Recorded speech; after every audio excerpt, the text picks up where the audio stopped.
السلام علیکم ورحمۃ اللہ وبرکاتہ۔ سلام اور سلام کرنے کی سنتیں اور آداب پارٹ 7، جس میں ہم مصافحہ اور معانقہ کرنے کے آداب سیکھیں گے۔ جب دو مسلمان بھائی آپس میں ملیں تو پہلے سلام کریں اور پھر آپس میں ہاتھ ملائیں۔ آپس میں ہاتھ ملانا یعنی کہ مصافحہ کرنا سنت صحابہ کرام رضی اللہ تعالیٰ عنہم بلکہ سنت رسول صلی اللہ علیہ وآلہ وسلم بھی ہے۔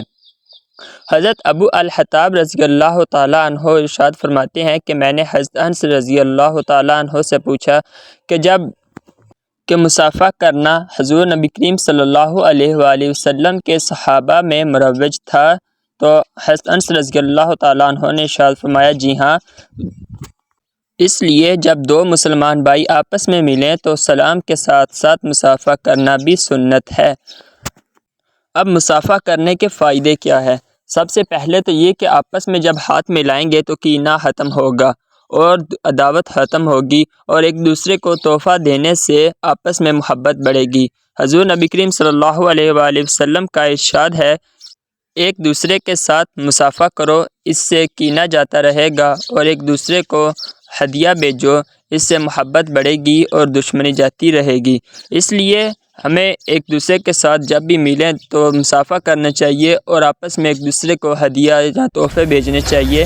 اس سے ایک دوسرے کے درمیان دشمنی ختم ہوتی ہے اور جو محبت ہے وہ بڑھتی ہے اور کینہ ختم ہوتا ہے۔ حضور نبی کریم صلی اللہ علیہ وآلہ وسلم نے ارشاد فرمایا کہ جب دو مسلمان آپس میں ملیں تو اور ایک دوسرے کا ہاتھ پکڑیں یعنی کہ مصافحہ کریں تو ان کے گناہ ایسے گرتے ہیں جیسے تیز آندھی میں خشک درخت کے پتے، اور ان کے گناہ بخش دیے جاتے ہیں اگرچہ سمندر کی جا کے برابر ہی کیوں نہ ہوں۔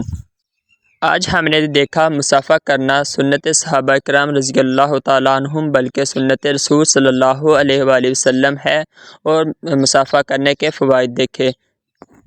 آج کے لیے اتنا ہی، ملتے ہیں انشاءاللہ نیکسٹ ایپیسوڈ میں۔ جزاک اللہ۔